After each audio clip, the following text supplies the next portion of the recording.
High, স্বাগতম সবাইকে আর একটি রিয়াকশন ভিডিওতে। তো শাকিব খানের দরদ যে মুভিটি সেটা কিন্তু আমরা অলরেডি দেখে ফেলেছি, এবং এই মুভির যে গান সেগুলা কিন্তু দেখা হয়ে গেছে, শোনা হয়ে গেছে। আর এই মুভিটি কিন্তু প্যান ইন্ডিয়ান ভাবে রিলিজ হওয়ার কথা ছিল, সেটা হয়নি। এটা আমাদের অনন্য মামুনের চাওয়াবাজি, সেটা আমরা বুঝতে পেরেছি। তো এখন এটা কোনো ব্যাপার না, কারণ আমরা মুভিটি দেখেছি। এখন তার যেই সব থেকে যে ভালো সংটি দরদ মুভিতে, সেই সংটি এটা ইমরান গেয়েছে। তো এই গানটি চলো শুনি। এই গানটি কিন্তু মুভি রিলিজ করার আগে কিন্তু এই গানটি রিলিজ দেয়নি। আর এই গানটি কিন্তু আমরা যারা হলে মুভিটি দেখেছি তাদের জন্য কিন্তু একটা সারপ্রাইজ ছিল, কারণ এই গানটি কিন্তু কোনো ধারণা ছিল না যে ইমরান মাহমুদ এমন একটা গান গেয়েছে এই মুভিতে। তো চলো এই গানটি শুনি, এরপর এটা নিয়ে আরো বিস্তারিতভাবে কথা বলবো। Let's go.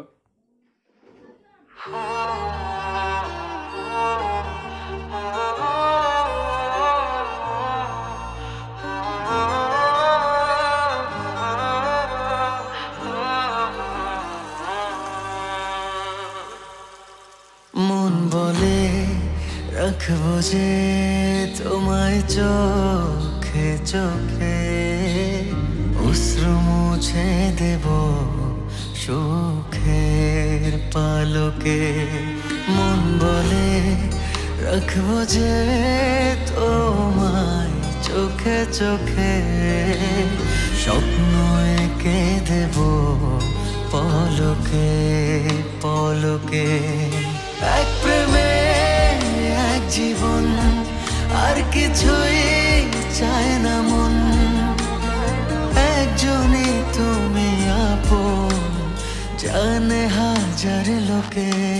মন বলে রাখবো যে তোমায় চোখে চোখে, অশ্রু মুছে দেব সুখের পালকে।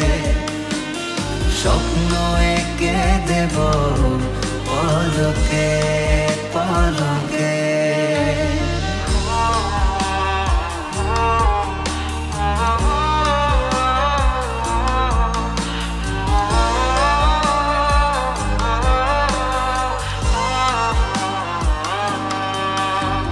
সেই হাসি মন কাড়া, আহা কি অমলিন। চোখ মেলে শুধু বসে আছি দিন প্রতিদিন। আজ আমি সব হারালো সব কুল। সেই তাকে ফিরে পাবো ঠিকই, নেই তো ভুল। এক প্রেমে এক জীবন, আর কিছুই চায় না মন। একজনই তুমি আপন, জানে হাজার লোকে। মন বলে রাখবো যে তোমায় চোখে চোখে, অশ্রু মুছে দেব সুখের পালকে।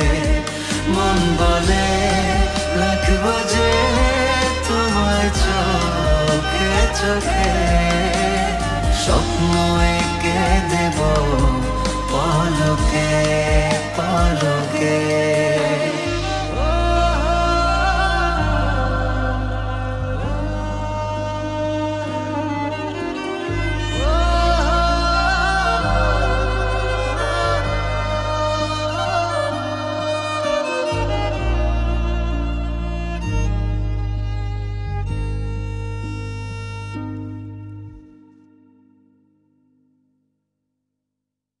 তাহলে এই ছিল দরদ মুভির ইমরান মাহমুদের যে সংটি। এটা আমরা অনেকেই শুনে ফেলেছি অলরেডি, আমরা অনেকবার দেখেও ফেলেছি এই গানটি। আর এই গানটি কিন্তু আমার সব থেকে যে দরদ মুভিতে যে গান, সেইগুলা থেকে কিন্তু সবগুলা থেকে কিন্তু এই গানটা আমাকে সব থেকে বেশি ভালো লেগেছে। অসাধারণভাবে গেয়েছে ইমরান। এটা কিন্তু খুবই সুন্দরভাবে, এমনকি গানের যে লিরিক্স এমনকি গানের যে সুর, এটা খুবই সুন্দরভাবে ইমরান মাহমুদ গেয়েছে। সব অলরেডি যে গানটি, এটা আমার কাছে খুবই ভালো লেগেছে, সেই জন্যই তোমাদের কাছে আবার শেয়ার করা এই গানটি। কারণ এই গানটি যখন নতুন বের হয়েছিল তখন এটা রিয়াকশন দেওয়া হয়নি, তো সে কারণে চিন্তা করলাম এখন তোমাদের সাথে শেয়ার করে এই গানটি। আর তোমাদের কিরকম লেগেছে এই গানটি প্রথম যখন শুনেছো, তখন তোমরা অবশ্যই জানাতে পারো। আর এই মুভি যে দেখেছো, কারা কারা দেখেছো, আর কী কী ভালো লেগেছে সেটা অবশ্যই জানাতে পারো কমেন্ট বক্সে। আমার কাছে তো এই মুভির শুধুমাত্র শাকিব খানের অভিনয় এবং কি নায়িকা আর শাকিব খানের যে কেমিস্ট্রি, এই দুটো জিনিসই ভালো লেগেছে। আর এই মুভিটির ভিতরে যদি আরও সুন্দরভাবে পরিচালকের বুদ্ধিমত্তার পরিচয় দিতে পারতো তাহলে এই মুভিটা অবশ্যই সবার কাছে পছন্দ হতো। তা তোমাদের কাছে ওভারঅল যেই মুভিটা কেমন লেগেছে আর এই গানটি কতটা বেস্ট তোমাদের কাছে লাগে সেটা অবশ্যই জানাতে পারো। আর দেখা হবে নেক্সট ভিডিওতে। বাই।